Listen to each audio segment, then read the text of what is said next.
he looked at me funny because I went and saw him live, and I gave him a joint, and we had a moment, and then we ended up hanging out the next day at the Rosen Plaza. So like, it was cool. He's a good dude. And I told him, I said, the next time I see you, I want to pay twice the money. And he's like, what does that mean? Well, he just finished shooting his Netflix special. Right. And see the progression as a comic. I'm sure there's a progression in music as well. Let's start the show. What the hell is going on, universe? Once again, it's Alex Soto, the Articulate Barbarian, here at the ArticulateBarbarian.com, the Articulate Barbarian Podcast. And we have a great guest, my friend Robert Lee Henson. Great to be here, man. And a musician, and we'll get into talking about it with you. I just wanted to jump in so that I can get back into my conversation. So the thing is the way it goes is you start out open mics, you hope you start getting a showcase, give you a little more exposure, no money. Yep. And then you hope that you might start getting, like maybe you'll win a contest, put something nice on your resume. And then you hope to get like on these, I'm sure it's the same way, you got like a really shitty run, like it's almost the same road, dude. So then from there you go to what we would call bonkers, which is like amateur ball. Right. 2 times before pro. So like that's like, okay, that is a prestigious place, not a lot of money, but at least they're not throwing shit at you while you're performing. Right. And then you hope to get to the next level, which would be like the improv circuit, which is now you're a touring comic, but you're touring in smaller venues. Not theaters yet, like bars. Right. But you'll have the House of Blues bar, not the big room, but the bar. Right. And you'll do 8 or 10 of them. You know, that's your like improv circuit, but that's good money. That's like consistent. And like the Hiltons and stuff like that. Well, with the improv, it's like going and paying $25. It comes with a dinner. You pay $25 for the show. You get the dinner. But at that point, you're making, like 3, 5, and a G or up, meaning the opener gets 300, the middle act gets 5, and then you start building your rapport, and then you get to a point where, and now especially with social media, you do a theater, or you do a special like what these guys are doing with Netflix. You do a monster special, and then you immediately start booking your own theaters, and you have now an agent, a manager, a booking agent, and they set you up in advance, and the machine runs. Right. And now it's like a giant cement, what is that makes the leveler, that big machine. Now you're just running through cities. You hit a show like the Amway, and then you're out. You go to the next one. Like you might do Amway 2 nights in a row, then you'll go to Osborne, Jacksonville, maybe hit Miami. You know what I mean? So then you're in the big leagues. Oh, yeah. So at that point, your ticket price, like right now, my man, the guru, Joe Rogan, will be here in March at the Bob Carr, which is odd to me that Bob Carr. I don't know if they've renovated it, but I would think he would go to Amway, but maybe it was booked already. Yeah. But Joe Rogan. Maybe it's cheaper to book the Bob Carr? Yeah. Yeah, well, no offense, much love. I know that I heard there was scheduled to get renovations, but I saw Joan Jett perform there back in the I Hate Myself for Loving You days, and shit was hanging off the ceiling. I mean, it was raggedy. So, maybe. But the point is once you get to that point where you're making $35, but there's no, like, it's your money. You pay your overhead, and you got, it's your gig. It's totally your gig. Like 1,200 to 8,000 seats. Right. I mean, that's your big league stuff, and then then it still keeps going with Kevin Hart, Crazy Ass, and all that shit. Right. So, and I'm like stadium. Like I'm a Uber driver. And I remember Metallica performing at the Camping World Stadium last year, and I was on I-4 watching it. Just the epicness of it, So like that's So Robert Lee Henson, musician. Let's see, where you're here locally in Marion County, but you, like I'm sure the rest of us, have gun will travel. Exactly. But let's talk about it. So how long you been in the music business? I've been playing since I was 12. He was cranking on his axe before we opened it up, and comics have a weird relationship with musicians because they get the pussy first. So I hate, one of the biggest rules I've already learned in the short time I've been doing comedy is I don't really want to follow a musician. I'd rather open for the musician. Right. So, but anyhow, so you play in a band. What's the name of the band? I was recently joined a band in November 1st. Evil Monkey, one of the best bands around here. we play quite a bit. You know, we play from all the way from Jacksonville down to Lake Bradenton. You know, very good.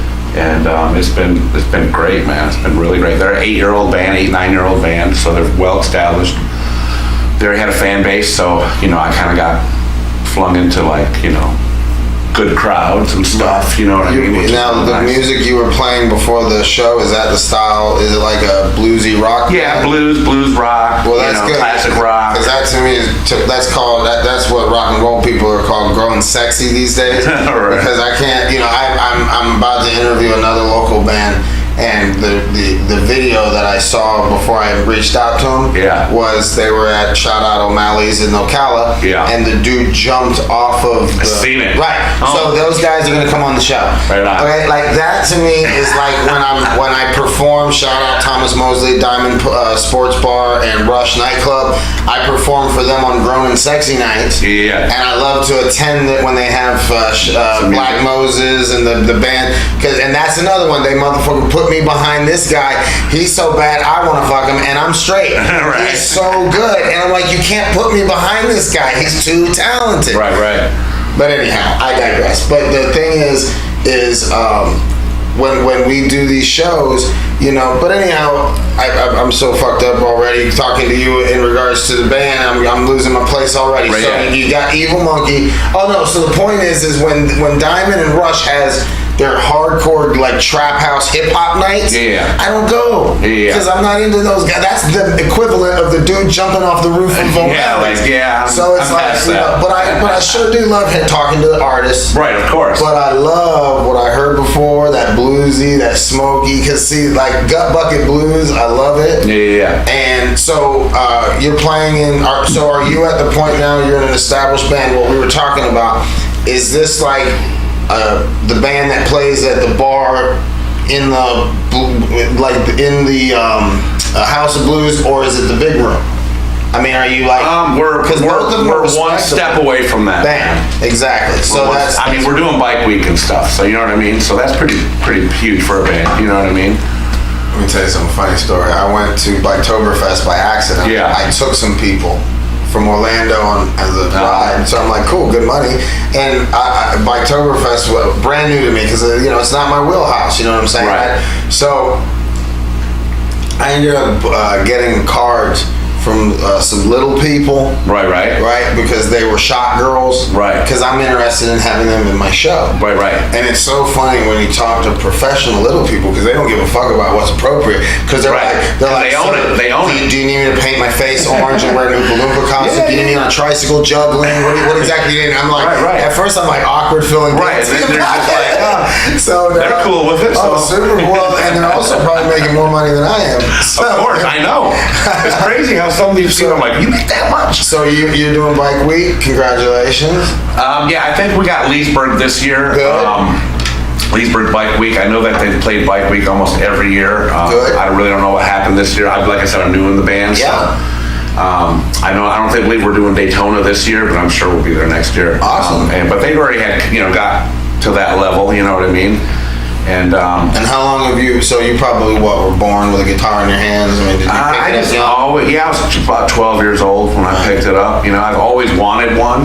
Before then, like when I was 5, 6. I could always remember like having the fly swatter and acting like it was a guitar or something like that. And then I'm half Mexican, and my Mexican side they all play accordion and acoustic guitar. Latinos don't fuck around. They'll rock tap out, the toes. To get it down. So I was always fascinated by, it was my grandma's aunt that was real musical, and her husband, he would sing and play accordion, she'd play acoustic guitar, and I just remember being like 6, 7 years old, just fascinated, and I remember she gave me her pick, and I was just like going around like doing this on my hand, just to hear that pick sound off my hand. Isn't that something? And it was one of those things where, I got into skateboards and then RC cars, and I'm like 11 years old, 10, 11 years old, and my dad was buying all this professional gear shit. So a skateboard back then was like $200 for professional Santa Cruz or something like that. Or if you wanted an RC car, if you didn't want a Tyco, if you wanted the hobby shop one, Grasshopper, right? I had a Monster Beetle. But wasn't the Grasshopper back in the day? That was the one that everyone would always talk about. So that shit was pretty expensive for the late 80s still, to buy your kid that shit. And then my buddy in middle school, Adam Grothgen, man, he's the man that got me started. Yeah. We were, you know, how you sit down in gym class and do whatever, you know, and we're just talking. He's like sitting next to me and he says, yeah, I play guitar and, you know, I play some AC/DC and stuff like that. And I was like, really? This kid my age is telling me he plays guitar, you know what I mean? I said, well, can I come over to your house, you know? Is he good on sound? Oh yeah, don't worry about it. Just making sure. Yeah, so I'm like, hey man, can I come over to your house, you know? And he comes over, and I go over to his house, and he starts playing all this AC/DC, and like starts playing a Banner and some Jimi Hendrix, and I was just like, I can do it too, man. This kid's my age, you know what I mean? No doubt. So I went home, and I just remember like, you know, I need a guitar. My dad's like, man, we already bought you all, look at all that other shit we spent thousands of dollars on. Go buy that shit, man. I swear if you get me a guitar, I'll never put it down, you know what I mean? So, you know, I remember my dad took me a guitar, and we get there, and he's like, okay, it's acoustic guitars, you know? And I'm like, I don't want no acoustic guitar, man. I want to rock out, you know? Well, come to find out, too, you have electric guitar, it's a lot easier to learn. It's hard to pull the strings down on an acoustic. And he's like, all right, well, if you want electric, then we don't have enough for an amp. And I was like, okay, I don't care. I'm not going home with no box guitar. No. You know what I mean? So, you know, first, you know, I don't know, 6-8 months or... You got juice? You want to turn it on? I didn't have an amp. Oh, I got you. That was like the first thing I learned how to play right there, you know? No amp, so I'd be down here like this.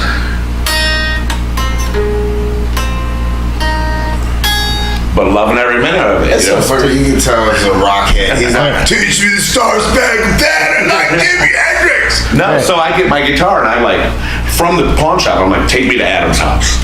You know what I mean? You were going to say something, bricks and mortar? I got a question. Yes. He throws in hand. his voice. Mm-hmm. The thing. Oh, that's my mojo, man. That's just Just my mojo. So if Cool. you're a ball player, if that's your superstition of some sort? Right, I guess so. Like you're the ball player, like you only wear the first draws when you first time in school. Right. 30 years later playing ball. Yeah, this is a lot cleaner. Now, right? So like, oh, see, I thought it was like when he was really getting off and then it was all sweaty, he would just, and then he'd still go. Well, don't put your hair up, man. You gotta put. Well, I thought like you would pull it back. And be like, yeah, you're right. And you can tell I'm old. I'm like, you gotta get that hair out of your face.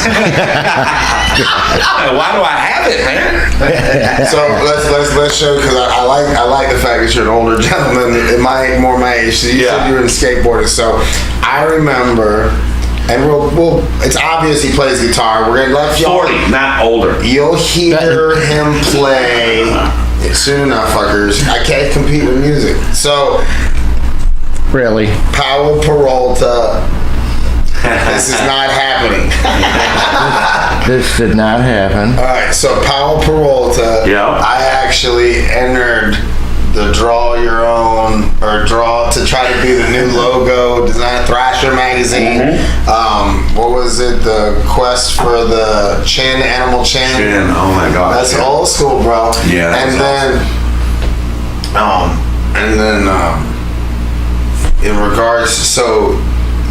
Did you automatically, like, before you picked up the guitar, I mean, did you have, like, that, traditional, like, you, like, learned power chords and you were then into Metallica, and then as you got older, you got into the music that now, at our age, we like? Right.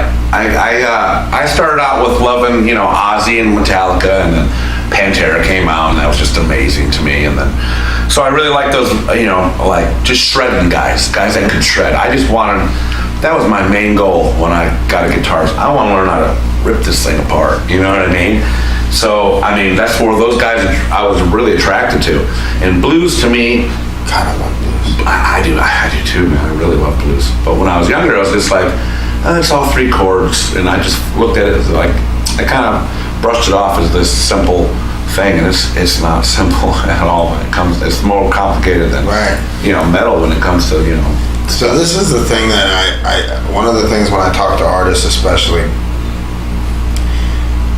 when I meet young people today, because I love beating up on young people, because I'm trying, and it's from a good place. Every older generation does. But I believe, and maybe my parents were once upon a time talking and saying, I wanted to bridge a gap. Yeah. I feel like there's a bigger gap now than usual. Right. My dad, I go over to my dad's house, and he's in his 70s, and he's putting a plug in a tire. Right. You know what I mean? He's that guy. He's the old school grit. He does all his own, And then I hardly did shit. I always had friends. That's my father too, man. But then, like, this younger generation, you hardly see anybody working on trucks in the garage. And, to change your own tire on the side of the road. What are you talking about? So, and I try to explain when I meet, I met some tremendous musicians. Yeah. And I ask them, it's like, hey, how much would it cost to get you guys to come out? And they're like, oh, we get $100 per man. And I'm like, damn, y'all are an 8-piece band. Yeah. I mean, I know. And that's the lowest. You know what I mean? That's the lowest. Right. But these guys, I remember, and people always wonder, because I'm also in a weird place because I have a little bit, because of my rentals, I'm not dying for my $500 a week like the common, full-time person. Gotcha. But, I mean, I look at it as get them in the butts in the seats, and then with merch and with following and with love, but that's something that has to grow progressively. Yeah. I'm also understand, like, I met a professional comedian, on Comic View, sells out theaters, he's the beast. Yeah. And I opened for him, shout out Thomas Mosley, Diamond Sports Bar, I opened for him there, and this dude has been in the groove for 25 years. I'm talking to the guy who owns the bar, and the combination was basically cost of the round trip plane ticket and $100. Okay, but here's what they do: you fly in on a Thursday or Friday, you do the show. You stay till 2:00 in the morning, then you jump in a car because now you have to be to another spot so that the next day you're going to be in West Palm. Then you got a gig in Fort Lauderdale gig, and they're only like $50 or $100 a piece. Yeah. But by the time you come back around, your flight leaves Sunday out of Orlando, maybe Fort Lauderdale. Circuit. They have these little circles, and I notice that a lot of times these guys have to trade. They basically trade a cubicle 9-to-5 job for a gypsy lifestyle. Yeah. But you could be doing this 25, 30 years, and you're not making a ton of money. Right. Because you love what you do. Right. And you love the idea of waking up anywhere in the world or in the country. Right. You love it. I have many times, and this is one of the things about musicians, why I love to promote them and why I want to get you guys out, especially talented, because I've heard some hack shit. I know hack shit. Right. I'm the king of hack shit. So I'm sitting I'm on a street at one of these bazaars where like once a month everyone puts their shit out on the street. It's kind of like a flea market at night. There's down by the water. And from behind in the distance I hear this voice. Kind of sounds like Tracy Chapman kind of grind, but then I hear this guitar, and a block down, over and around, where you're not on the main strip where everybody is, there's a band that's trying to bring people to this bar or restaurant. Right. Oh yeah. But this woman, if she was on the radio, right, amazing. She'd be a star. Oh, I've seen so many people. And I go up there and you look at her and it's kind of like I love Alabama Shakes, that kind of thing. She had that vibe. This is 8 years ago, 5 years ago. Yeah. And I got to talking to her afterwards, and I'm like, so what do you do? Oh, well, I work full time. I do a job, and this is what I do. This is my passion. Been doing it all my life. You go down here to the winery. Shout out Backyard Barn Winery over there in Oxford, and there's this black lady that performs. She was shy. You know her? She was shy. The one who does the and then does that shit? She's fantastic. I had a conversation with her. Now, she might have gotten more gigs since, because as soon as I heard her, once again, I said, how long have you been? No, I just watch my kids during the week. This is a friend of mine. I come here and do this. Back then when I met her, she's like, I'm not doing this out in the open, really. And I'm just like, you know what I'm saying? No, she's on it now. She's on it now. She needed to be. Bro, talk about level the fucking room. That chick is dope. So, what is it about the art? What is it about the passion that keeps you grinding in music? Yeah. What is it that, if I heard that, in front of a bar, I would have immediately said that. I would have done exactly what your job. You would have done your job, got the butt in the seat. Right, exactly. But how does that translate? What is that grind like? The grind as in the love for it? As in the love, the understanding about the disappointment, the know that you're as talented as anybody. And then not getting shit paid and all that. Right, it's a fucking, I mean, listen. Because it's just an overwhelming passion, dude. No doubt. And I can't stop. You can't stop. And, you know, I have a unique story in the fact that I did this on my couch my whole life. I got a late start in life. Right. I just played with a couple friends all through high school and afterwards, and I always wanted to get a band together, but I never found any musicians we could just take off. I had to teach them all the time. You know what I mean? And then, and another thing is, I was a horribly depressed person out of high school and shit, so that was holding me down a lot.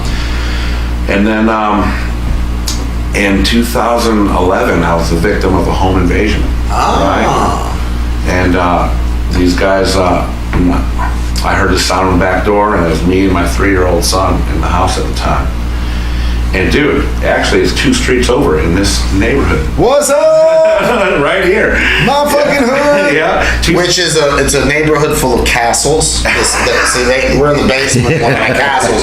He was abducted in a home invasion in one of my neighborhood full of castles. Go ahead. Yeah, so a couple streets down right here in this neighborhood. So yeah, it's like 10 o'clock at night. I just got done doing a benefit at Cool Cats for Jimmy Sparks. And and it was the first time. It was during the day, so it was the first time I was able to take my son to a gig, because I was outside during the day. He sat there on the picnic table in front of the stage and watched his daddy play for the first time, because everything's at night at bars. You can't take a 2-3-year-old there, So I was real happy I got to take my son. See, started getting dust, so let's go home. I still had this energy about playing, so I got backing tracks without vocals and guitar, and a PA set up at my house and stuff, and then I can play to it and sing along and stuff.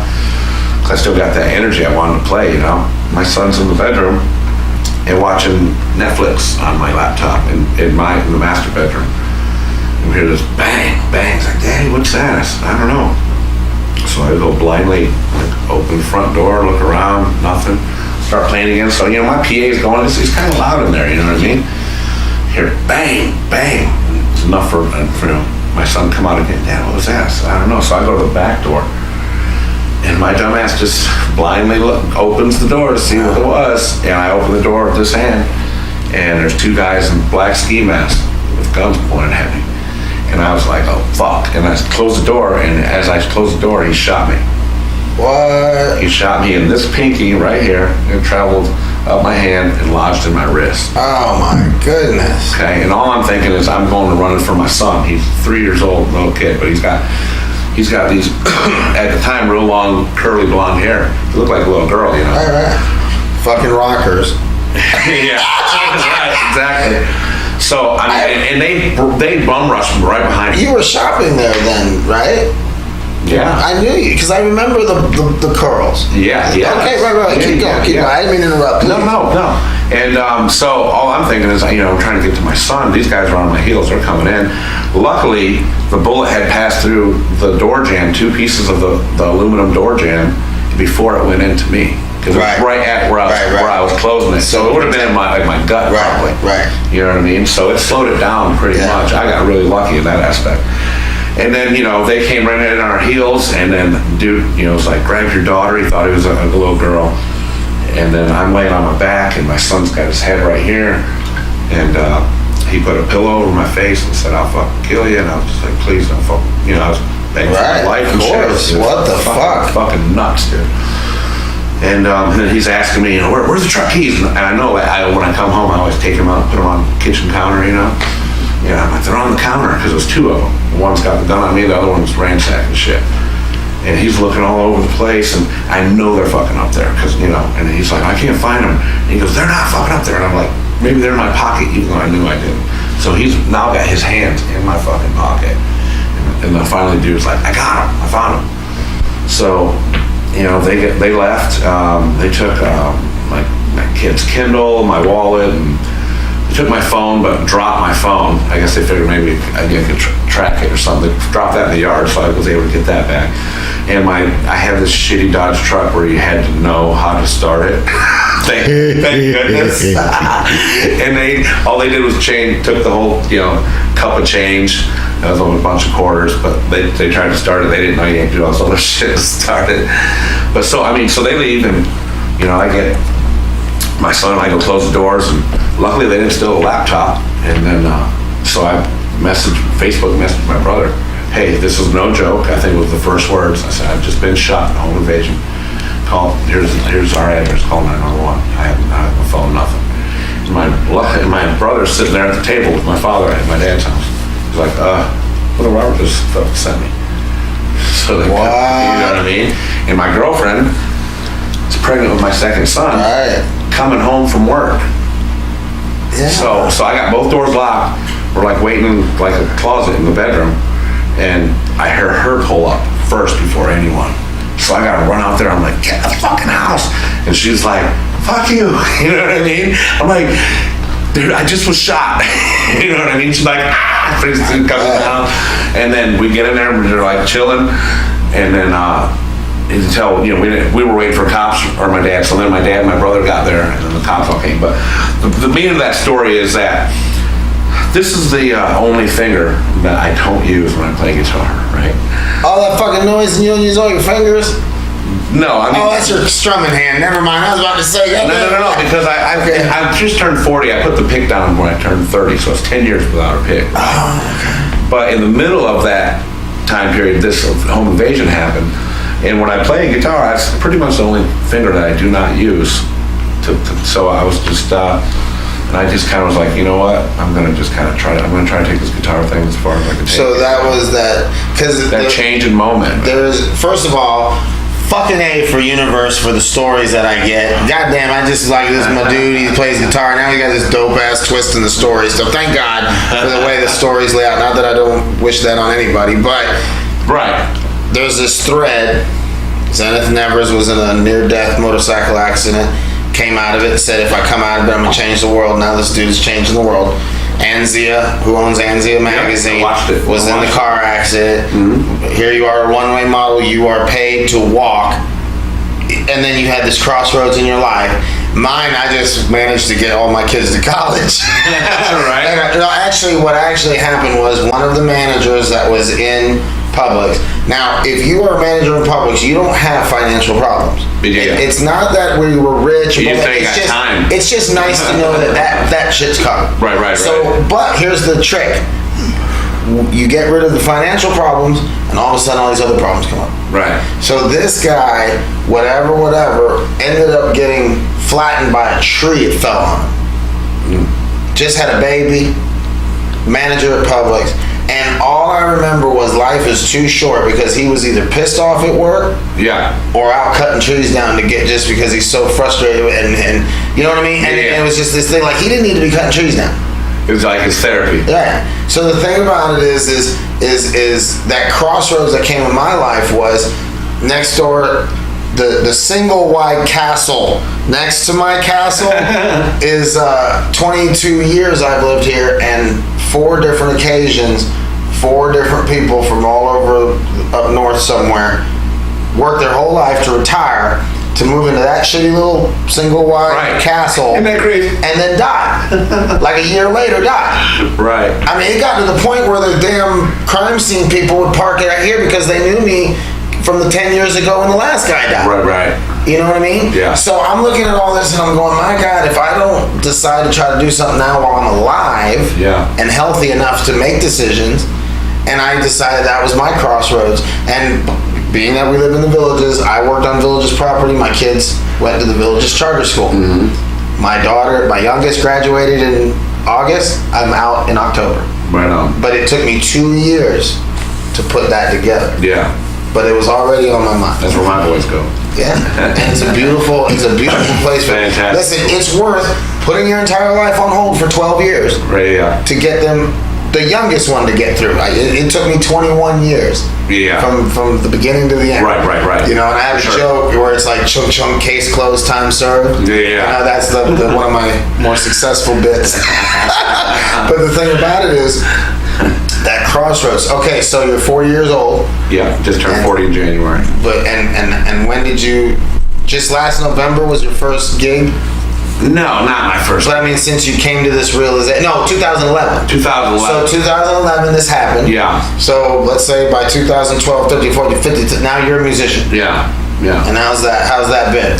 Well, that road was, that in part, and then I got to give a shout out to my buddy Tommy Livid, that, was a friend that moved down here from Michigan and was like, hey man, he helped me get out, like, are there any open jams around here and stuff? So he helped me to also get off the couch and start going to these open jams. It's funny, it's like these are the equivalent of like open mics.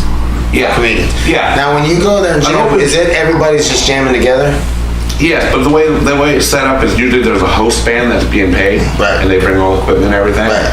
So and if whoever comes up, whether drummer, bass player, singer, guitarist, that person from the band can jump out, and then that person has a chance to play with the band because maybe they're not in a band. Or two buddies come up there and they got something worked out. Listen, man, I'm telling you right now. Okay, let me just throw some shit out at you real quick. See if it sticks. Yeah. There's a YouTube site.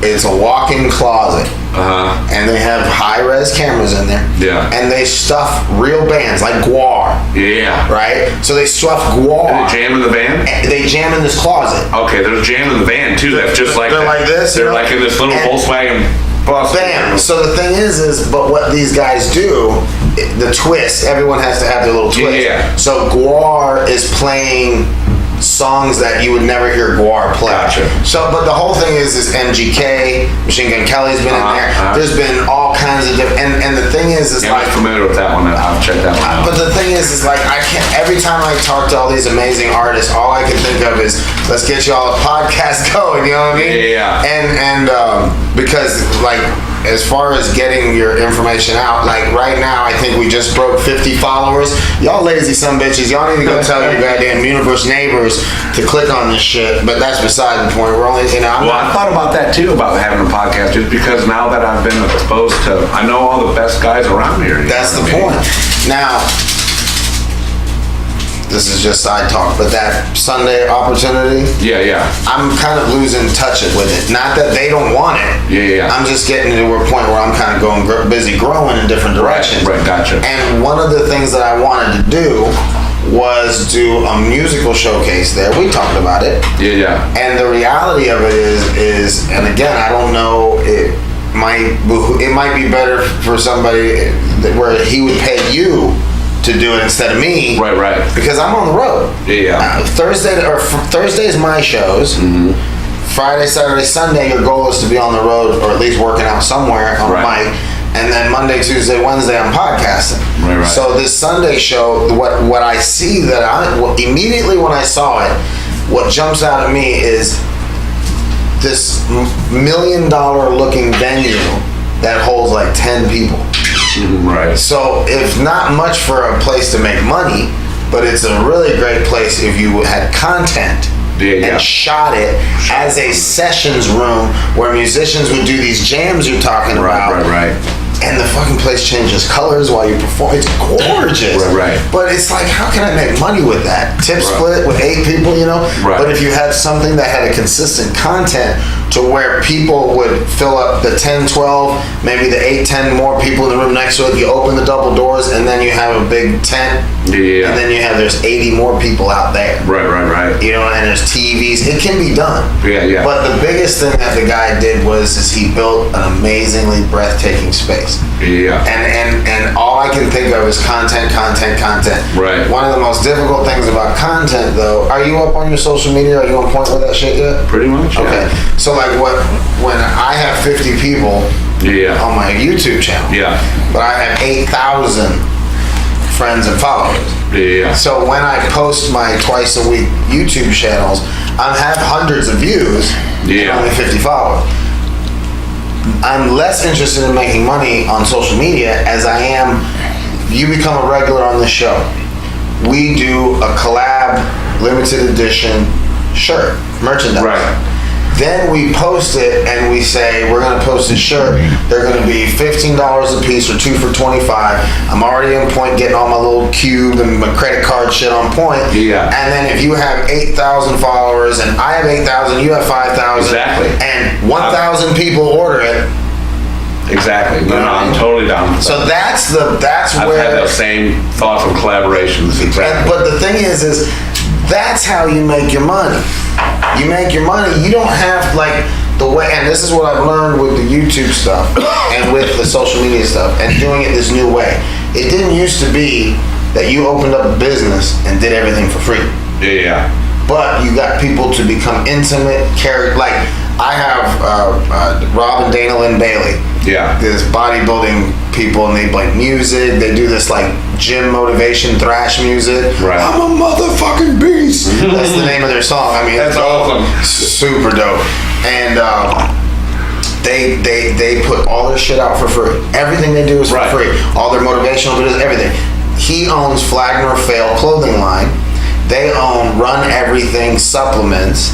They have the YouTube channel that now has 900,000 followers. Now you're making money. Right. See, if you make 4,000 followers on YouTube, you can monetize and start getting a commission check because YouTube knows that 4,000 people are coming to their channel. Oh, for sure. So that brings all the that research. drive. Right. So the long story short, too late is you have to have content. Yes, it's all about content. Right. Content. This year, we're attempting, and my guys are bitching the whole time because I'm dragging them all over the state of Florida. Man, it's a pain in the ass. We're getting ready to do sold out shows for free because we're doing them in multi-million-dollar venues. Right. And it's going to be filmed, and it's going to look like it is going to be a packed house. Right. And we're going to do. Your goal is every 2 years you want to do a 1 hour special as a comedian. Of course. Every 2 years, that's your goal. I put out one 8 months after I started. It's not that great, but it's a start. Right. And the thing is, this year, April and twice in October, we've got the gigs booked. Those are going to be 3 1 hour, well, actually going to be about 30 minutes because now the new thing is they want to buy 30-minute specials. So we're going to have two probably will be 30-minute specials and one will be an hour. All new material, all 3 sets. Right. Because we're going to have these badass $1 million venues and they're going to be super sexy and it's going to be full. Everyone's going to go nuts and then people are going to see it and then it's going to grow from there. When I go, all this shit that I'm getting is because I have a good recording, one good set that my special that I did at the fair. Yeah. It looks like I'm goddamn Katy Perry. Right. You know what I mean? Yeah. Like I'm flying in on a dragon. And if it wasn't for all that showmanship, I wouldn't have gotten to the level I've gotten when I enter these into competitions. I'm usually get to like the first round because the first 2 minutes is so dope. Right. You know, and it's like if it wasn't for lights and sound and the whole package. Yeah. What happened? Yeah, that was interesting. That whole thing. Yeah. The fair. It really was. And the thing about it is what everybody can choose. I could have gone up there with a microphone and 2 hacks and done little sets and the people would have clapped and it would have been fine. No, you're Cuban. We had to show off. But we could also put dragons on that big ass stage. Man, it was a Spanish thing. Smoke, mirrors. Man, it looked like we were gangster. We looked like we had our shit together. I watched it, man. I watched it. Hell yeah. And I always say we performed in front of 1,000. It might have only been 300 people there, but there was 1,000 chairs. Yeah, but the way I filmed it. Correct. The way I set the camera so audience is like dark. Yeah, it just. I mean, there could have been nobody there. Right. And just add a laugh track, and you Right. were, We did not add any laugh tracks. No, we didn't. Because I don't know how. I will the next one. God damn it. But no, seriously though, these and then the just, you know, like I said, I'm a big fan of the art. I'm a big fan of the promotions. How do you feel about? Are you familiar with Wheeler Walker? Not offhand, no. All right, the story about Wheeler Walker is he was a guy who was in Nashville, country singer. Wasn't getting anywhere with it. Good singer, talented, but you're like a country singer in Nashville is like a comedian in LA. Right, of course. You know, you got 10,000 in front of you. Yep. So he took his own life savings or whatever he had, and he ended up spending it and making his own album. And it was like, you know how every once in a while a country cussing album comes out? Yeah. Well, he's the new country cussing album. Right. But he's doing it in a way where what he did was he approached Pornhub Yeah. and asked, how much does it cost for a civilian, a non-porn guy, to advertise on Pornhub? Now this wasn't but like 6 years ago or less. That's genius. And you know what Pornhub said? We have no fucking idea because nobody's ever asked. So Wheeler Walker Jr. ended up putting his first song online for free. Well, you can listen to it for free. I don't know what it costs. Right. But Pornhub has more clicks per day than all of the other competitors combined in a year. And that's how he got his big jump off. And his big hit is Fuck You Bitch. Yeah. And it's a funny, he's a funny guy, but the quality of the music is good. The guitar, all that. But he's so down to earth and so normal that he was like, listen, I'll be honest with you, all I wanted to do was stick a middle finger in the face of Nashville. I didn't really think it was going to be this big. And he's totally fucking cool like that, you know? And the thing about it is in modern day music, I'm going to be real with you, nothing jumps out at me. Nothing jumps out at me. I mean, we're gonna take it to your fucking wheelhouse. Like, I'm down with Alabama Shakes. Exactly. I like the new stuff that I do like, but like modern music. But really, but here's the thing: Alabama Shake doesn't sound modern. That's what I'm saying. So that's exactly. you know what I'm saying. That's like she's a Janis Joplin reborn with a Muscle Shoals feel, right? That Alabama, red bone, fantastic, fucking amazing. And I also like the fact that she's getting paid. Her image is looking more like she's got more rock and roll looking now with her mullet, her fly ass hair. Rock that shit, girlfriend. I always thought, and I don't know anything about the band, but I always thought the chubby white dude who plays bass and her had a thing at one time. They're the weird connect. I just love that band. So, but that song that she sings. You're Not Alone. It's the live version. Dude, I swear to God, I was so inspired by that song. I wrote a whole bit about it where she left her vagina and ovaries on the stage when she was done. That bitch put it out. And I mean, it's been so long. But like modern day rock and roll, the whole idea that it's so different now. I mean, like, what is the hotness right now? I mean, I know, like, I had a funny conversation it's not even rock and roll is the hotness right now, man. It's like stuff like 21 Pilots, man. That's the hot stuff. Like Heathens, that song Heathens, and 21 Pilots. Blurry Face. Is that like a poppy rock, or is that like pop rock? No, it's like a hip hop rock. Funk. It's such a collaboration of all genres. Right. You watch Suicide Squad, right? Yeah. All my friends are heathens. Okay, right. That stuff is like hot as hell. Right? Well, you know what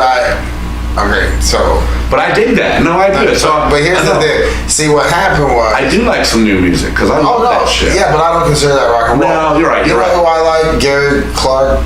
Junior, fantastic. Gary Clark Jr. But again, doesn't sound like modern. No, he's not. No. But if that's what it all comes in cycles. Right. But they're the new though. But why is it that all the fucking badass rock stars that I'm putting out now are black? I mean, they invented it, so they. God damn, that's a good point. But I tell you another thing that I had the best at everything. What are you talking about, man? I had a fashion designer, a black guy here. Antoine, shout out Antoine Witter, and I didn't forget to call you, bitch. I'll call you.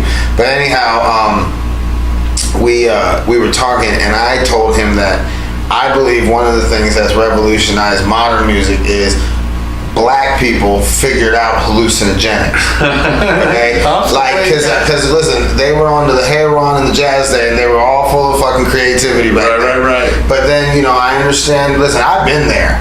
The whole drug culture and the subculture of hip hop. I was there I was there when hip hop was born. I'm old enough to remember it. What breakdancing was, Nucleus. So the thing is black people had weed, and I know this sounds horrible. I'm generalizing, but fuck you, because it's true. They had the big weed, they had alcohol, then they got into the expensive liquors and stuff. But there was never that Grateful Dead, acid, and then all of a sudden they started fucking with lean, which is that codeine mixed with the whatever, Jolly Rancher, whatever, and then they started getting on that real crazy weed that makes you see shit, like Joe Rogan says, has dolphins talking to you and shit. And then you got into, now all of a sudden like what they call the hip hop, the trap movement, which is like Goosebumps, and I get the goosebumps every time. Yeah. Bro, they're fucked up. Yeah. It's literally like, to me, I'm watching the music video and I'm thinking of 18 in Life with Alice Cooper with those weird psychedelic screens behind him that would change colors, like lava lamps. 18. Yeah. I'm 18. So the thing is like all of a sudden now black people are figuring out psychedelics. Well, Jimmy was on it. No shit. But Jimmy was uniquely surrounded too. Right, and he was also surrounded by a lot of white culture. Right, true. But I'm talking about what I'm seeing now. Yeah. Brothers done figured out the third eye on a whole nother level. Right, and their music, because here's the reality of it too. Most people don't understand the mumble rap, and they don't understand it's only because they listen to it with sober ears. Yeah. Because if you're messed up and that slow down music, it starts to separate when you're fucked up. Right. So I've heard. But the thing is but the thing about it is rock and roll, like obviously the Pink Floyds and the old stuff. But when you play guitar, when you play music, and it comes together, especially with that feel, that bluesy feel that you have, it is an emotional, like it's like a hallucinogenic by itself. It's especially it's therapy, man. It's no shit. It's definitely therapy. It's the only thing that I can do that where everything else just really fades away, you know. And think about it like this too, which I find so unique with artists. All the time that you put into it, and whether or not you get a return on the investment, you're going to put in more time into this. It's such a labor of love. The return is me, you know, is the release. Is Robert Lee not killing a bunch of motherfuckers? Yeah, that too, man. What a barbarian. Can't say I'm not crazy, so. No, there's no doubt that well, you know what's funny too is this is that whole thing. Well, what if everything you ever knew was slightly wrong? I'm not saying everything we've ever been taught. I believe that we should have a little more. We have moral code. I think it's better to be a gentleman than to be a scoundrel. I think it's better to treat people with respect than not respect.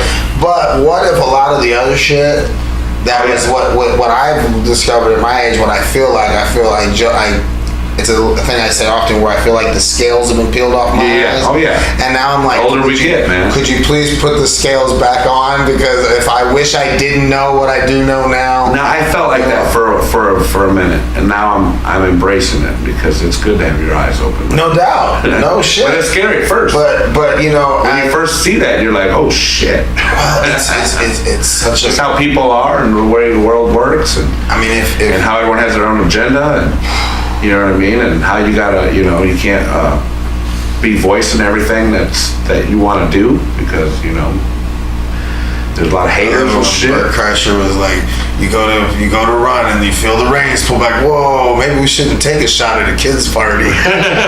Shout out Bert Kreischer, I love you, I love the whole fucking. I'm thinking about all them motherfuckers. I want to put a trace on him and find out when he's going to be. The next time he was going to be in Tampa. Yeah. I see him in Orlando. Yeah. But he's from Tampa. Right. Oh yeah. So I'd be willing to bet his Tampa show at the Improv is probably off the chain. Yeah. So we'll take a fucking party bus down. But a little bit back to yes, please. Let's my start in this. Yes. My buddy Tommy Livid got me, you know, to go to these jams, and then from there, my buddy Rodney Rogers. He's the one that he seen me at the jam, and he said that this Marine was telling like some war story, and he had been looking for me because he wanted to make a band with me for like a couple of years, but I was just a hermit in my house, horribly depressed, you know. And he said this dude was telling me some like rich shit, and he goes, I seen you, and I was just like, sorry bro, and just fucking took beeline for me. And so he was like, hey Rob, what the fuck you doing? You know, let's go do a band. So I got in a band, my first band with Rodney Rogers, and he sang and played harmonica, and we were called Howlin' Wolf. Howlin' Wolf. Yeah. And this was 11, 12? Yeah, about 11, 12, yeah. A little into 13. We did some cool shows. We did, and then, the thing is, at that same time, so we put this band together, and I don't know no one in the scene. I know Rodney. You know, I just happen to know this guy from my past. Go ahead, you're fine. And then, so the bass player, Cool Cats up here let us practice in their, just like kind of do a free show, but we needed a place to practice, right? Mm-hmm. So I'm meeting all these guys, and this guy that's gonna play bass, Tommy McDermott. That motherfucker, the first thing out of his mouth, he's putting his bass on, and he's like, hey man, you better be pretty badass, because I'm pretty badass on guitar. I ain't gonna play bass behind no one that's not badass. And I was just like, oh, okay. You know, I got a little work here, you know what I mean? It's the first time I met him, dude. He didn't even say his name, hey, I'm Tommy, you know what I mean? That's I love that attitude. So, yeah, exactly, right? But I mean, it kind of was like, whoa, you know what I mean? So we played a couple tunes, and he came over to me, he was like, dude, you're right on, you know, fucking, I have no problem playing, you know, with you. And then Tommy McDermott, man, he was my mentor to kind of this whole scene, you know. He introduced me. He was in a band called Wake and Bake at the time. Nice. Right? Oh, Wake and Bake. My kind of Yeah, it's a fantastic name, dude. And he said, hey, do you want to play guitar with us? And they were a three-piece, and so it was Tommy McDermott. He was the lead guitarist, rhythm guitarist, and singer, and MC on the mic, and just all around. He had, you know, every aspect of the music business. Of the performances, he's got it. You know what I mean? And then I got to play with Timmy Trezak, which is an amazing bass player here, one of the best bass players in town. And then Wayne Brolin holding it down on the drums. He was, you know, back there. So, and it was great, dude. I got to kind of come off my couch almost into the top of the food chain. Right. Musically. I didn't have to kind of go through the ranks. You know what I mean? But I came out swinging too, you know what I mean? I had been practicing on my couch forever, hours and hours a day. Another thing I often say too is like, I think because you were older. Yeah. You already had your life wisdom. Yeah, 25, not showing, you know, being late for gigs and shit. I didn't go through that, but I could see how like, I might not have been this focused when I was 25 doing it. No shit. You know what I mean? The thing is when I came into the scene at 41, I'm over here looking, and I'm only just doing the open mics because they said to do it on the podcast. Yeah. And the guy comes around the corner, young comic. I see him all the time grinding on the streets. And as he's walking up, everybody starts clapping, and they're patting him on the shoulder and shit as he's walking up. Yeah. And I'm like, oh really? And they weren't real warm to me. Yeah. I was an old guy, come from out of town. Right. They were cliquey, young. This was a college place. And I'm like, hey, what are they clapping for? It's his birthday or some shit? And they're like, no, he just got his first paid gig. Oh. And he was like, yeah, 2 years, man, it finally happened. He's like, I was the feature at whatever. He says, I got paid $25. Yeah. And I was like, $25? Yeah. 2 years? Yeah. Oh, no, I ain't got time for that. So I went into looking at it as booking the room and doing the whole thing from beginning to end. But I understand what it is to and also too, with all due respect, artists, must have something to do with the fact that you must be a badass axe grinding machine. Right. Because you walk in off the streets, nobody knows you, and the bass player makes that statement, and then he's like, "You're the man." Yeah. So I guess a little bit of talent goes a long way as well. Yeah. Well, professionalism though too. No doubt. I mean? 40 years, or however old you were at the time. Yeah, but don't forget. 36 or something like that. 35, 36. Don't forget, at the same time, you get 2, 3, 4 musicians that sit down, and I've seen this happen. They don't know each other, but mentally, it's like in the air. Doing it their whole lives, and then It's in the air, and it just falls together. Yeah, and that's what it was with me and Tommy.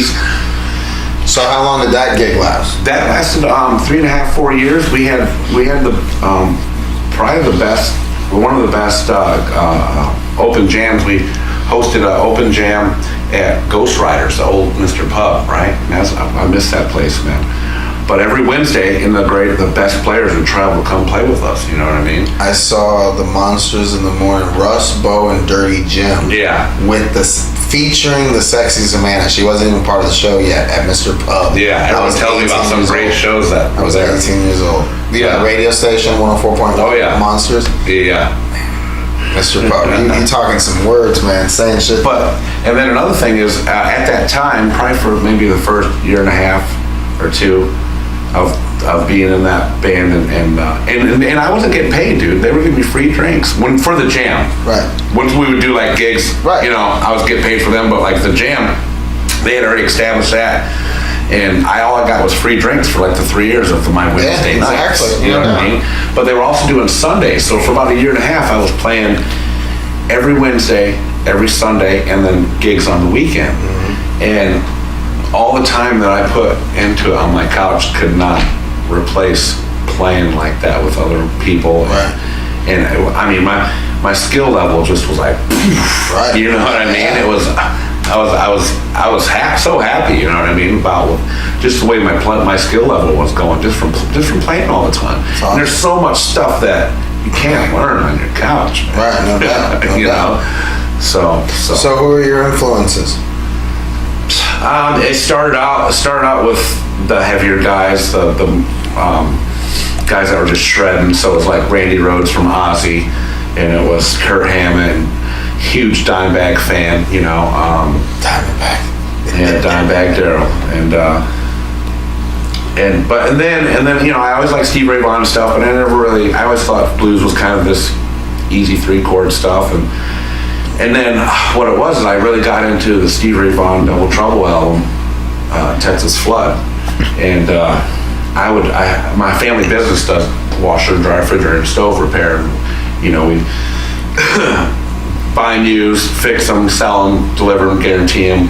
It's been almost probably 30 years now, my family business, right? So I did that when I was still just playing guitar on my couch, but that's what I did for money, And one day I had just a shitload of deliveries, and I had this Double Trouble CD, Steve Ray Vaughan, just jamming to it all day. And I was just like pumped, like, man, I can't wait to get home, just rip my guitar apart, you know what I mean? And anything I did to my amp, my guitar, I couldn't get that tone Steve Ray was getting, It was the first time my ears were really opening up to tone and warmth and what tube amps were. Again, solid state, I had no clue, because heavy metal, you just balls to the wall, dude. This is, you know what I mean? So is that a special kind of? No, that's my solid state. That's a valve state, they call it now, because they try to put a solid state and they put one tube in it, so the signal still goes through one tube. They try to get, by doing that, they get a resonance. Yeah, they're trying to imitate the tube. Yeah. For a lot less money, right? Which you really, yeah. Well, I built electronics for years. Right. You can't get the resonance in that deep sound right. solid state, because if you just remove the speaker, those tubes talk to you. Right. They vibrate. It's just incredible. It's incredible, right? Yeah. But that moment of dorkiness, the late 70s, early 80s. Here's the thing about a tube amp. It's kind of like having an American muscle car. You know what I mean? Yeah. You're gonna constantly fixing that motherfucker. Constantly put money into it, but they're badass when they're working. Yeah. You know what I mean? So this was my answer to when my tube amp is down. So you know what I mean? Because they can go down like that. They're kind of Oh yeah, you get a short one of them tubes, you just get right down. You ain't got another tube or something, So this is kind of my backup when my hot rod's in the shop. I know that once I start letting you loose, I'm not going to want to talk to you. I just want you to play. So I'm just going to try to ask you a few more questions before we start cutting up. So now you're in a band. You're in the band. What do you perform at certain gigs, certain nights? Yeah, we're at Evil Monkey Band on Facebook, if you type that in. It's usually like 2 to 4 weeks before your episode will come out. Between now and then, I'll have all your social media. We'll put it on the site where it's just a click link. Yeah, but I mean every weekend we're the bass player now. See, the band had a change of people here within the last 9-10 months. That happens. They were 9-year-old band. And within like 8 months, the guitarist, the bassist, and the drummer all left. So the singer, Stan Brown, shout out Stan Brown. What up, Stan? And he's the only original Evil Monkey member, you know what I mean? So this lineup now is really, really great lineup. We got a lot of great harmonies that the band really didn't have too much before, because the bassist and the drummer never did any vocals before. So yeah, we just play all over. Now the bassist Steve Shaner, my buddy Steve Shaner, he does all the booking, a lot of the bookings and stuff now. So we just got this shared calendar. I really don't. Would have to look from because he kind of handles all that. So, but we're playing a bunch, man, 2-3 times a week, and like I said, so far we've been up from Jacksonville and to Bradenton and everything in between. Done a couple resorts that were fantastic, that were really awesome shows, and he's starting to book for more than the $100 a man, which is fantastic. Damn right it is. So I mean, I think we're in a good spot right now, and like I said, Now, do you do your own booking, your own managing, your own? Yes, so far, yes. Because that's this is so far, yes. I guess kind of an experiment. I've had one comic I call him my most famous, most successful comic. The Dale, who performed. Yes. Okay, so when he came, we had the conversation in the interview where he talked about getting an agent, having a management company handle you, but he's already at a certain level. Yeah. So my vision was, because I'm taking information from all these different comedians, and it's funny because I asked him, tell me what is the path I need to take to become an improv comic? Right. And every one of them have a different answer. Of course. See what I'm saying? So the thing is I'm trying, my game plan is to crush this year out privately, build my resume, and then I'm going to go out and get an agent and a manager to book my Friday, Saturday, Sunday stuff. Right. And then focus on the stuff that I can do, when I'm not touring. Remember I said the 4 rooms a year times 10 more of those rooms, so that pretty much I'm working consistently and cashing out. One aspect out or another in the business, right. I have the weird how the 6 degrees of separation or whatever, so I had a conversation and there was this major band Saliva. Okay, so they're there's this outside weird chance that you could one day, in the summer, maybe open Saliva in a sold out stadium. 20,000 people. And I'm having this conversation and I go, why? First of all, what is a Saliva? Okay, and second of all, why would I go to Austin? Why would you want me to go to Austin, Texas to talk to 20,000 people? You know what I mean? But it's weird how connections and weird little things and nuances. So my plan was when I retired, all what I say about doing everything for free so that people will become inundated in my life, becomes they live vicariously through my life. Like when the Rob and Dale and Bailey, I want to know that they're cutting channels through their snow thing so their goats can get through. For whatever reason, I'm inundated with their life. I'm in fucking, if I don't see an interview, if I don't see their vlog at least once a week, I start going, where the fuck is the vlog? You know what I mean? So the thing is introducing you guys to the universe on my end. In addition to that, I have Anzia. Which Anzia is, again, 300,000 monthly readers. You just try to get out there, get that information out there. Plus, when you interview with her, she interviews you for the magazine, and then she uses my stage. She puts her logo up there, and she interviews you, and it's like a 20-minute little thing that she puts on her monthly YouTube channel that coincides with the magazine. So the whole idea would be, you then take that, I would think we would try to set it up where I would interview at least the head of Spider Monkey or Screaming Monkey or evil fucking monkey, and then usually what happens is she'll sit over there and wait. When I'm done with y'all, then she'll come up, do the interview, and then back and forth on the phone, get all the facts right, and then the following month, she puts a huge full color ad for you. And she has a desire she would love to do music. Now, this is one of those things where it's I'll play your band. I'll play in your band if you sing, because 300,000 monthly readers. A lot of what I've did now is because of her magazine. Because in addition to I've been in her magazine now twice, big fucking spreads. But in addition to that, I take that 20-minute interview, and whenever I introduce myself via Messenger or Facebook, I send them that interview. Because that interview is basically my entire fucking story. Right. How I'm not wanting to charge. So I'm in the interview, I'm talking about how I don't want to charge for anything I do for 1 year. Yeah. I get a call for an organization in Newport Richey, which is like a fucking horse and a half town. And they invited me, my second highest paying gig to date. And they're like, yeah, we saw your interview.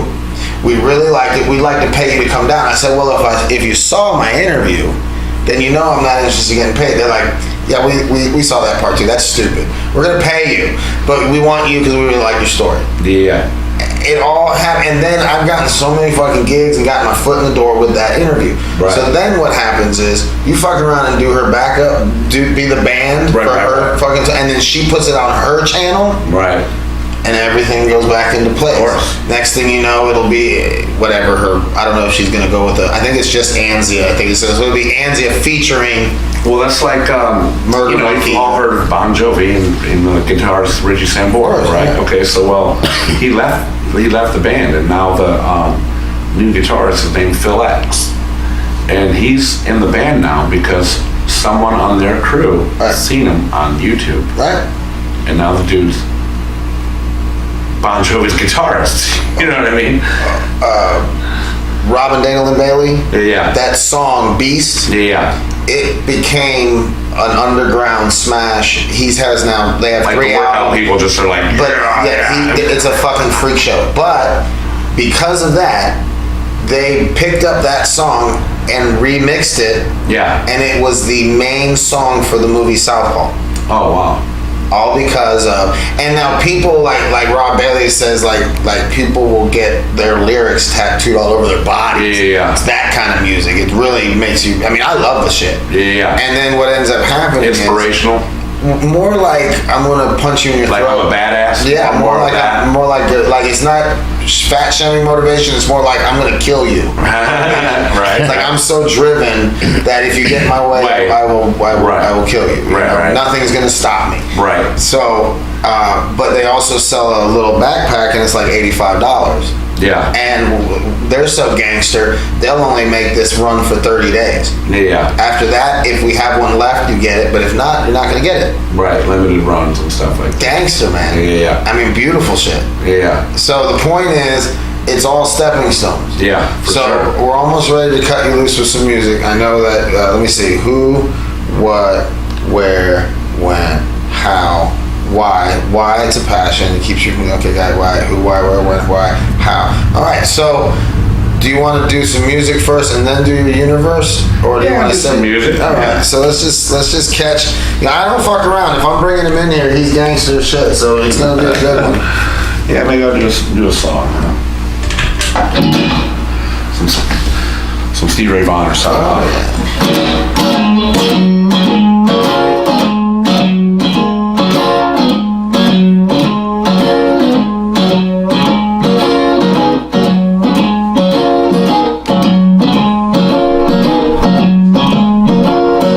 Once was sweet thing, baby. Held our love in our hands. Now I reach to kiss your lips. Just don't mean a thing.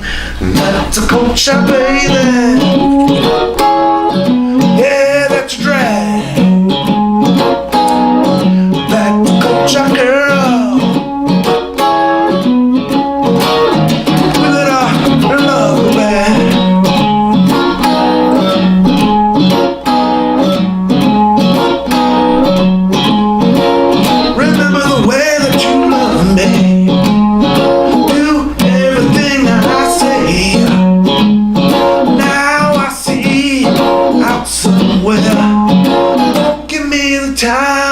That's a cold shot, baby. Yeah, that's a drag. That's a cold shot, girl. Love the man.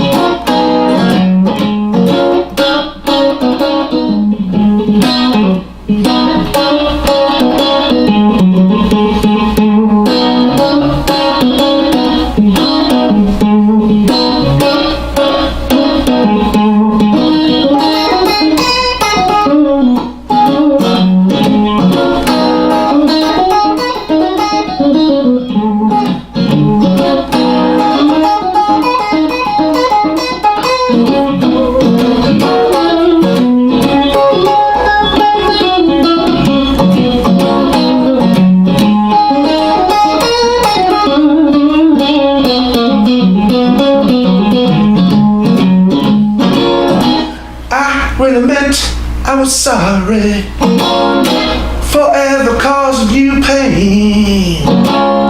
You showed your appreciation by walking out anyway. That's a good shot, baby. Yeah, that's a drag. That's a good shot, girl. Really lovely. Too bad, so sad. Cold shot. Too bad, so sad. Cold shot.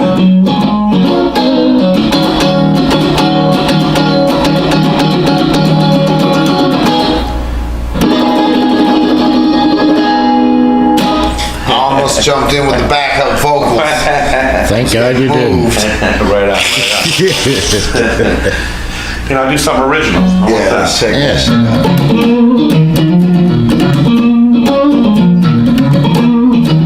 All right, stop for a second. Now do that again. How the fuck is he? That look like he's doing anything but saying that.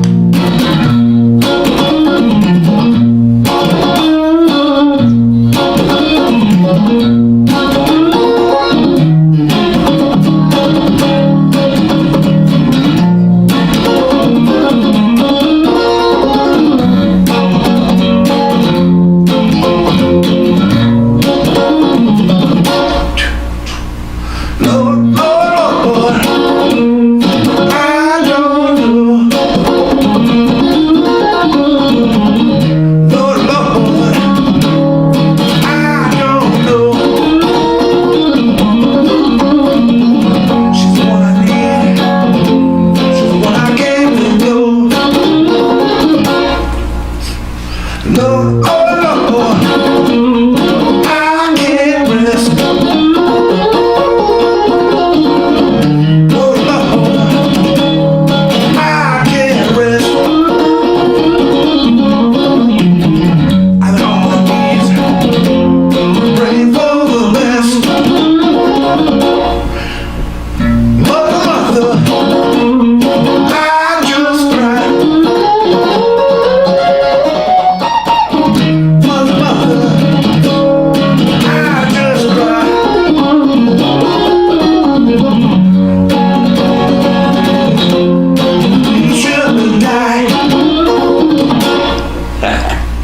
I like that. That was gangster. I like that. That's cool. So, when we were talking earlier, when you were talking about a couple of cameras. Yeah. So one of the things that bricks and mortar, and then the other one's shipping and receiving. Right. So he's the one that makes all this shit fly. Right. So we're gonna move this sink over. We're gonna get rid of that thing in the middle, and we're gonna turn that into another space. Right on. Where what we were looking to do is you know that's this is what my creativity. Yeah. The place that the cowboys would wait until the whore came downstairs to get them. Oh, right. Burgundy velvet with gold rope. Right. Kind of this stuff. Yeah. And then I want to make that look like that waiting area in the saloon. Right. And it'll have a camera going that way, a camera going this way. And then the idea was, is we were jokingly talking about, like with the Tonight Show and stuff, when we do our 1 year anniversary, Yeah. I want to pack a full band Right. in that space That'd be cool. and have like intro and outro music for Yeah, the guests hell and yeah. everything, just for fun. Hell yeah. But it would be, because we're and this all this curtain is going to completely, everything's going to be covered in curtains, so it's all going to look the same. Right. So Hell yeah, that'd be fun. and then I have a large shed in the back that I'm going to be converting into a Moroccan pillow room. Right. Which is you have 4 or 6 big body pillows. Right. And then you have like 150 pillows underneath them, so you just lay the pillows on top of the pillows. Right. To where, and I'm gonna have a camera poked down from the top, and it's gonna have, that the way my Latin people put across the windshield of the cars, Right. Yeah. So it's kind of like that above the pillows. Right. With the burgundy, I love burgundy and gold rope. Yeah. And the pillows, and then there's gonna be a big ass hookah in the middle. Right. Of course. And we're gonna have badass lighting. And the whole idea is like in my mind, I see like 4 or 6 people gathered around talking shit, laughing, carrying on. Like one person, his feet are up and his head's down. Yeah, right. All just like just bodies shot on premise. And then I want to call it Third Shift Red Eye, and it'll be like musicians, rappers,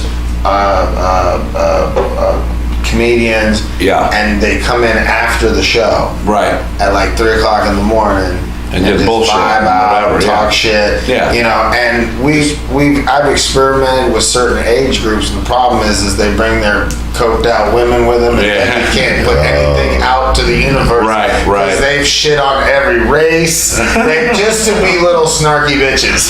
So I've learned that from a bad experience. So ixnay on the chicks, unless they're down to sit down and groove and talk and laugh and carry on, you know. That's okay. There's no proof of that bad experience anymore. In a theory. No, hold on. That's like, watch Tom Segura's new It's Disgraceful. Of course. He said, called him and right, exactly. And I have a whole bit where I said that, because it is like right now there's a thing online with Facebook in the comedian circle where white people want to say the N-word. Yeah. And my joke is I don't believe anybody should have the right to say it unless they lived in that struggle. In public. Right. But in private, fuck that shit. We talk shit. Hey, man, blah, blah, blah, blah, blah. So I get it, but like I said, it's funny. Yeah. I love me some Tom Segura. Tom Segura is part of the Blueprint. He's at that theater level. Oh, for sure.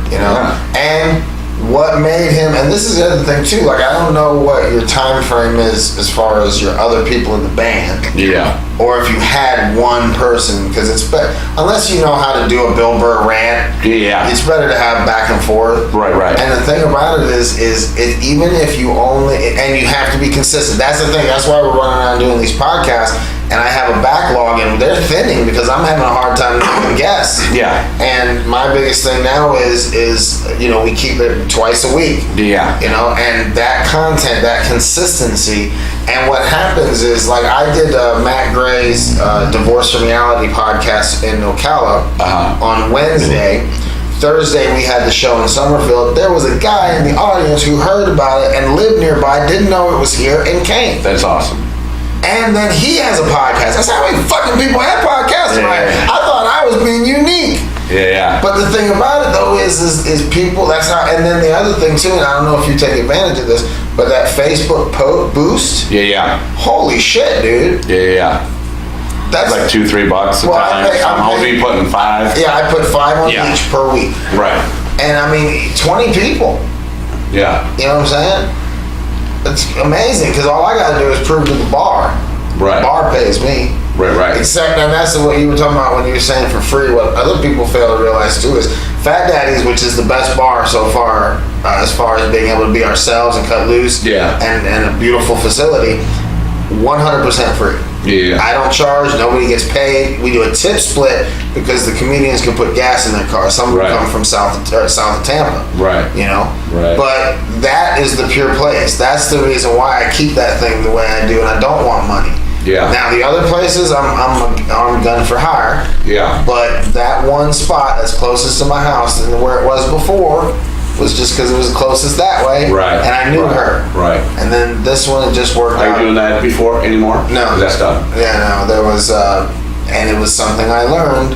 I brought a lady comedian up. I'd heard her. She does well in Orlando. Yeah. But it just didn't connect. Yeah. And it was during those nights that they were real cold. Yeah. So she wanted us to bring the act inside because Amy enjoyed listening to the comedy. Right. But this girl was such a horrible comedian to that crowd, to the people in the bar. It's like too vulgar or something, or weird. Yeah. Young people humor. Right. She's for that crowd. Yeah. For not that spot. She looks like an open lesbian. Yeah. But her whole bit is, I'm straight. I'm just too lazy to be a girl, so it's easier to do that. And these guys have worked their whole life. It's funny. It is funny, and she's cute, funny in a weird way. But then she talks about. Then she goes, "Sir." Don't she do goes, that. "Sir, where are you from?" He's like, "Puerto Rico." If you could choose the fucking animal, which animal would it be? And it's like, the dude was like, what? You know? What? Right. It's like, and I almost, like, and you know, and one time before, but this was outside. See, when we're outside, we were in our own space. Of course. So when we were outside, one time a lady come up and said, I'd like to try stand-up comedy.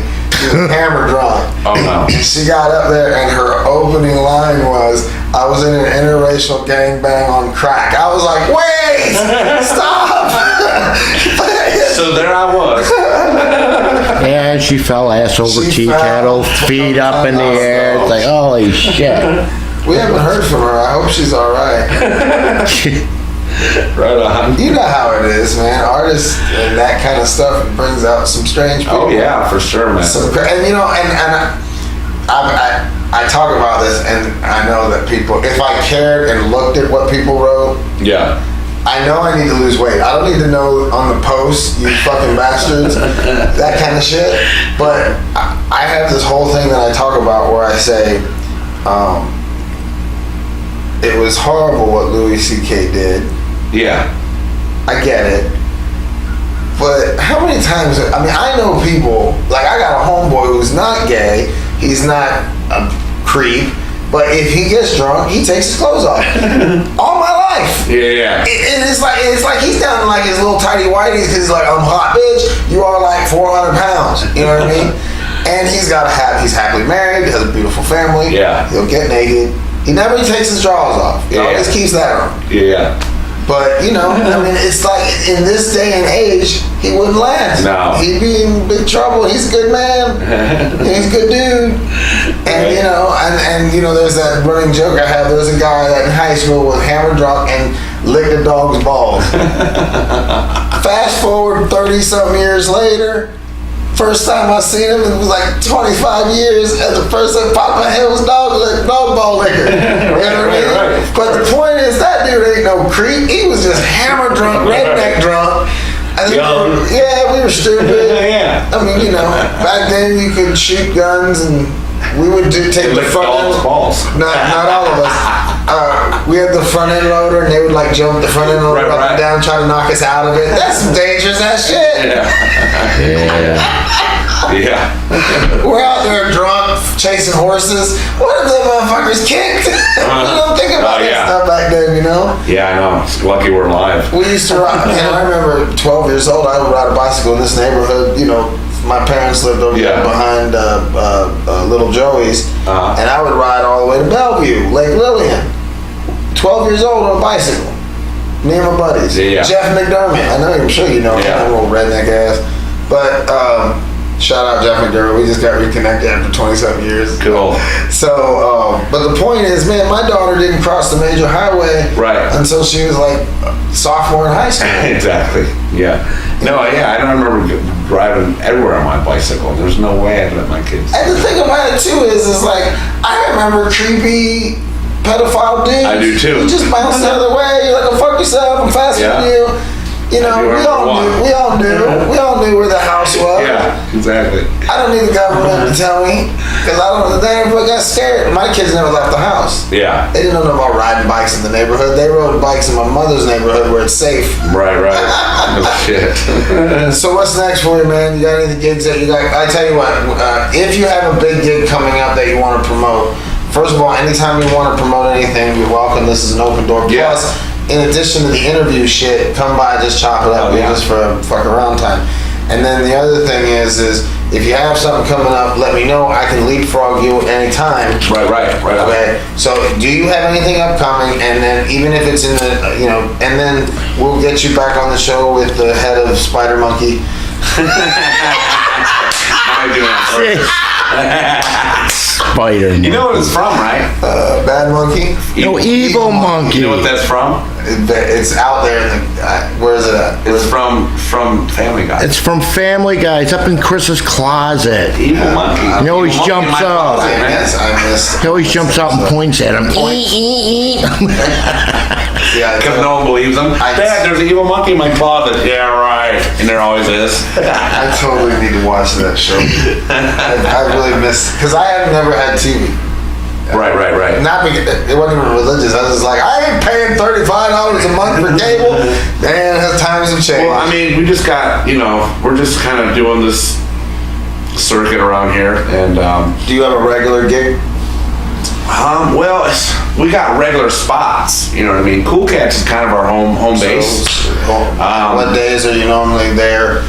Like a bunch of outlaws. We're there at least once a month. So I mean, that's how it's not a certain week or whatever. And then what I'll do is we will post all your social. Our social, yeah. And then with a link, and then they can go to your site once this thing pops. Oh, yeah, right on. And then, like I said, if you guys land something and you got a gig you're gonna go do somewhere, and you want to come in and promote it, and I can get you on a few gigs that. Like I can get you Beer Nation and a couple of Divorce from Reality and get your shit out there. And if you or the leader of Evil Monkey, the lead singer, if you guys would like to do a little circuit to promote yourselves, it's amazing what happens, because in addition to you having their people listen to it, you have a copy of that that you can then send out your own. Of course. I'm sure you see the how obnoxious I am at sharing shit. I had a question. Well, that's the only way to get it out there, man. Will you guys all fit in here? With all your equipment? The bass player might not.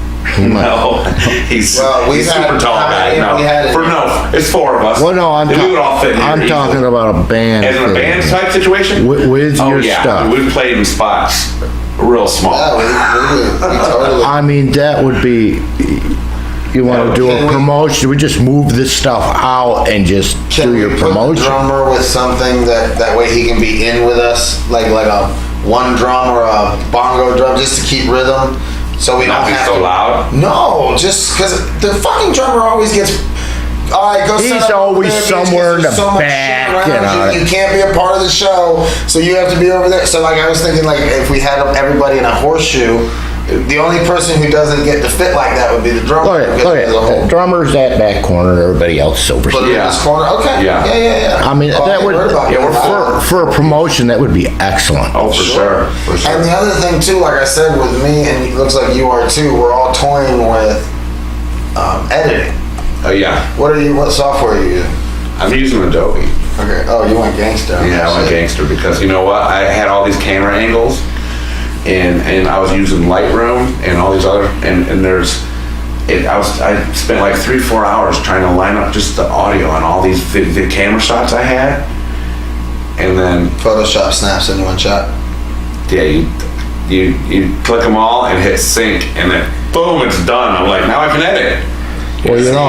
Well, because he's a little technology inept. What I'm doing with the audio now is I'm connecting. Relationships. That's how it works. But I'm connecting the audio on the cameras, so they're all filming and all at the same time. Yes. It makes it'll make it easier for him just to take a chunk and add. I know that suite is like $50 a month or something like that. But if you got an email address that you go to a school email address, like my son's got the Village Charter School, his name is Robert Henson also, Robert, and his Robert.Henson, whatever his, charter school, so it's $20 a month. Yeah, but you see what I did was we did our little bit of research, and we chose Filmora.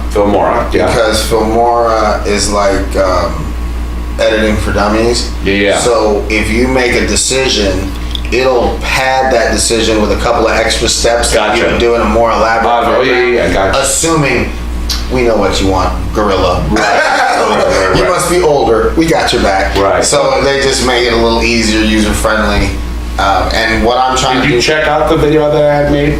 I started watching it, and like everything else, 30 seconds, 90 seconds, and I was like... attention span. I'm probably driving... But that was my first one, and that was only 2 camera angles, and it looked like a lot more camera angles because I would zoom in on a camera angle and just, because I had a big shot of everyone, so if I just wanted the basics, I would zoom in and just use that shot. So it looked like I had more camera angles than the 2. Right, so you just had both shots open wide up, and in Adobe, you can zoom in and zoom out? Right. See, that's a whole and then, so now, this Friday we played Cool Cats, and I had 6 cameras going. Mm-hmm. I had my GoPro on my guitar. I had a GoPro on the drummer. I had a shot coming up from me, and then I had the wide shot on my phone in front of us. Then I had another guy just doing moving shots with his phone. And they're all, at least 1080p phones are, pretty decent. The Samsung phones are amazing. Yeah, that's what we were just talking about. I mean, yeah, I got, two Samsung phones hooked up, and it's some of the nicest footage, man. Yeah.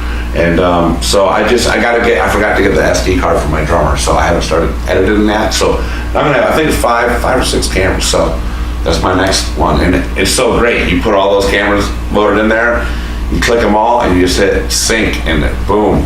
It's sound syncs. Sound and the videos all sync together right on top of each other. Right. And then boom, you can just start. And then you just start hacking and changing. Start hacking, because each camera goes with a number on the keyboard. So like I'll go, okay, I want to cut it there, and I cut it, and then I go, now I want to go to camera 2, and then I let it play to where I want, and then I stop it, and then I cut it, and I go, now I want to go play camera 3. It's so easy.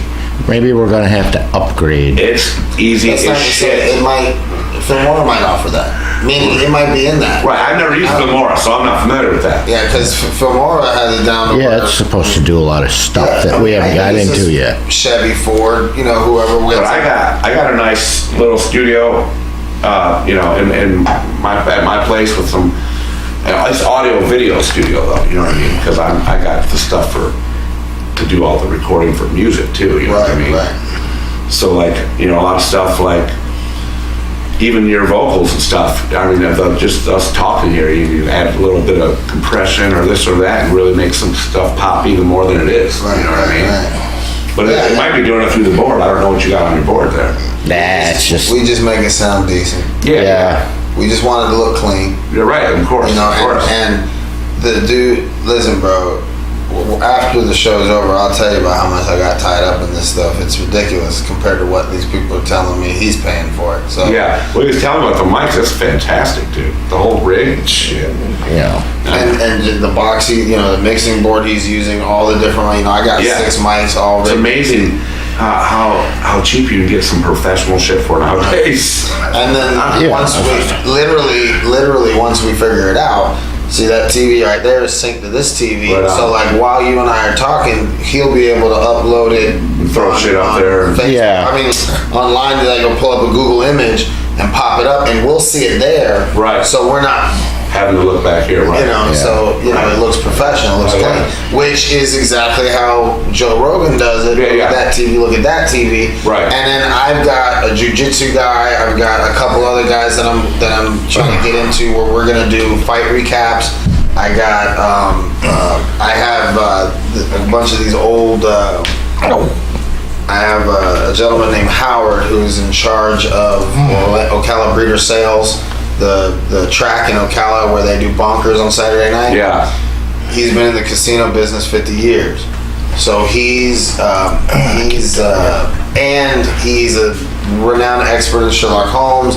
He's got a 20-something-year-old Russian wife. Yeah. He's a gangster. So he wants to come on the show and just bullshit because he's a bored motherfucker, you know what I mean? Yeah. I got another guy, 50 years in television. I got these, with the villages, you have all this tremendous history and wisdom. Yeah. And then I want to do a Last Supper looking table. Right. Where they're on one side in one Yeah. circle. Uh-huh. And we're going to call it the Council of Elders. Right. And twice a year, at least, maybe, I guess at least once a year, hopefully. And it'll be different people, like Nancy Lopez might sit in. Right. And what it is they're going to get a list of all the, 2 things. And the twist is going to be it's modern shit like social media or healthcare, national. Yeah. Right. And we're going to then put the biggest, some of the wisest people in weird industries like casinos, Yeah. and let them talk it out. Right. Just see what happens. You know what I'm saying? Yeah. On the flip side, I'm meeting a lot of people where, for instance, the guy who I have my connection to Shores, these are young businessmen and women, professionals, and they bought an entire plaza. Oh, and wow. they're doing things, they're doing their own thing, their own way. And it's beautiful. I love it. And I love to see all the stuff that they're involved in. And at the same time, they're taking the most state-of-the-art what you can do. You should see their promos. Yeah. And they look like something you would see from a BET commercial. Right, It's very urban because it's an urban scene. Yeah. But Oscar award winning professional editing, Cap motherfucking Peterson. I see your ass. You need to stop being so damn shy. I keep hollering out at you. But anyhow, dude's, talent. Yeah. He had it where one of the shows that I was doing, I'm not editing any of the shit, but the headliner, he took his phone wherever he was at. He says, "Hey, this is such and such. I'll be down there at such and such date. Looking forward to seeing y'all." And then he took that from that phone and made a commercial and had it where the TV goes, and then there he goes, "Hey, this is me. I'm a big gangster, man. It's awesome." Yeah. And people probably look their nose down at them and judge them. Right. I love it. I love those motherfuckers. And the same thing is, okay, so you have those people, Anzia, people that are moving and grooving in weird ways. Yeah. Owns a fashion magazine, owns a bunch of shit. Yeah. This guy, and then I'm going to call them the Council of Hustlers. Right. But what I want to do, and there might be something, because see, well, this will probably be something worth talking about off camera because I can't be putting out all this business. So we'll chitty chat about that. Yeah. All right. How long have we been on Bricks and Mortar? Over an hour. Yeah? Well, how about you go ahead. Do you have anything else on your head, heart, or anything you want to talk about before we get to the universe? No, we can go right Good? there, man. Yeah. All right. And if you'd like, it would be easier since you're only right up the street. I can run you home real quick because you're only down. Right on. Yeah. He lives in a castle park up the street. Another bunch of castles. So, this is the portion of the show where as we discuss the message to the universe. Maybe something you figured out along the way that if you talk to some people now, maybe they might not make the same mistake twice. Some shit you want to tell the universe, maybe to your future great grandchildren. And like, I had a guy on there who was like, "Listen, all the stuff you heard wasn't true. It wasn't that bad." And then when he got done, I was like, "P.S. Universe, all the shit you heard, it was worse." Yeah. You're right. It wasn't true. It was way worse. So the thing is, it's all direction on how you want to do it. So yeah, it's just pretty short and sweet. Okay. It's just, find what you're passionate about and figure out how to make money with it, man. And then, learn to let go of shit that you can't change. No doubt. And then you'll be a happy human being. I think that's the key to happiness right there, man. And folks, it's possible to make these decisions without that crazy life-ending near-death experience. But sometimes, guys, I call it yoking the chain on a pit bull. Sometimes you can't talk to a pit bull. Not that I'm violent against pets, but a pit bull doesn't understand soft-spoken word. Sometimes you just got to kind of yoke the chain and, hey, okay, you got my undivided attention. You know what I mean? Yeah. So, Les Brown, the motivational speaker, says the problem is most people don't aim too high and miss. They aim too low and hit. Yeah. And then they're in a point in their life where they're stuck, because I was fortunate in the sense that I didn't start working for that company when I was 15 years old. Right. Because I'd be 10 years away from making $750 to $1 million. Yeah. But no, only being 12 years in, realistically, I had to do another 10 to 15 more years. Well, there's this new quote that I love so much, and it's he says, "I'm not perfect. I do have a fault." He said, "My greatest fault is that I don't know how great I really am." Damn right. And I love that quote so much. Damn right. And everyone should feel that way, man. Right. Everyone, you got to believe in yourself, because no one else gives a fuck, man. Listen, man. You know what I mean? What I think is so funny is not that I don't find you just as desirable as any woman would, but it's not like we're fucking Abercrombie models. Right. It's not like we're tall, broad shouldered. Right. We just a couple dorks that are just saying fuck it and trying it. Right. Yeah. And look at how, it can be done with. You just gotta do it. It can be done with mediocre shit. We're not low on the totem pole, but we ain't way up there. Exactly. It can be done with mediocrity. Imagine what you can do Yeah. And you know, and I'm just excited to see what the future holds. I'm looking forward to this. What started out as an interview, I want you to come back around. This will be an often thing. Universe, I hope you were impressed and inspired by the story. I know I was. I love it because it's like, yeah, he's some guitar player. Comes in and it's just like, fuck, we had 3 minutes on the guitar, but we had 2 hours of conversation. Right. And that's kind of the thing. A lot of times these artists will come and be like, well, do you want me to? And I'm like, well, if you want. Yeah. It's obvious you're good at playing guitar. That's why you're here. Right. I'm gonna pull on like this dude plays one chord. Right. You know, so the thing is that, and one thing the universe that I deal with, my demographic is people who they wouldn't expect me not to have a badass guitar player on. So we'll have your social media up to date. Everything will be locked and loaded when it goes up. Mr. Henson, thank you for coming in. Please, the next time, if you have something big coming, let me know. For sure. We'll get you in on the show ASAP. I want to come back around with Ghost Monkey and have an interview with Evil Monkey and maybe even get y'all. We'll double dip you with Anzia. That'd be fantastic. Because, like, you know, I told her, I said, and again, no fucking money's being exchanged, people. Right, now. This chick is out grinding. We've been here the night before Thanksgiving. Yeah. Having an interview because the dude just performed with Lil Wayne and he was coming, so she came because they wanted, we double dipped it. Right. And I mean, who the fuck am I? But I've got this 300,000 monthly reading magazine. She's like my ace in the hole. Right. And she gives me, and we got some big stuff coming between her and me. But anyways, thank you, universe, for all you do. Love, peace, chicken grease. We out here. Thank you.